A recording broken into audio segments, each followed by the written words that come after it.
बिस्मिल्लाहिर्रहमानिर्रहीम। अस्सलामुअलैकुम। मैं आपको कहानी सुनाना शुरू करूं इससे पहले आप मेरे चैनल को सब्सक्राइब करें और बेल आइकॉन के बटन को जरूर दबाएं ताकि मेरी हर वीडियो आप तक बआसानी से पहुंच सके।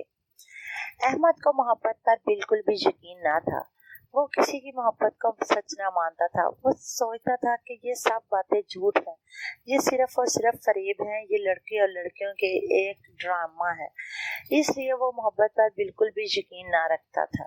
एक दिन अहमद अपने घर से बाहर कोई सामान लेने के लिए निकला तो रास्ते में देखा कि एक खूब सूरत आंखों वाली लड़की जिसका चेहरा नकाब से ढका हुआ था। वो नहीं जानता कि उसका चेहरा कैसा था। वो देखता ही रह गया। उसको उसकी आंखों से मोहब्बत हो गई। उसके चेहरे से उसकी आंखें पीछे न हटती थी। 3 माह तक उसका रास्ता यूं ही तकता रहा और एक दिन उसने अपने वालिदैन से बात कर ली। माँ ने कहा कि तुम उसके घर का एड्रेस बताओ, तुम हमारे इकलौते बेटे हो, जहाँ चाहो हम तुम्हारी शादी कर देंगे। तो अहमद ने उस लड़की के रास्ते के आगे आकर खड़ा हो गया और कहा कि प्लीज मेरी बात सवाल का जवाब दो। लड़की ने कहा मेरा रास्ता छोड़ दो।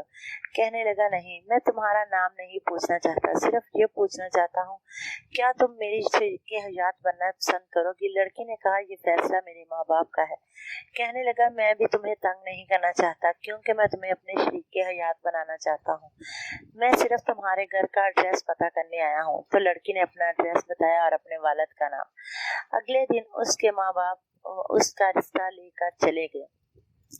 उन्होंने उस अहमद की पूछताछ की। मोहल्ले वालों ने अहमद के बारे में बताया कि अच्छा लड़का है, अच्छा कामकाज करता है। उन्होंने उसका रिश्ता दे दिया। चट मंगनी और पट ब्याह हुआ।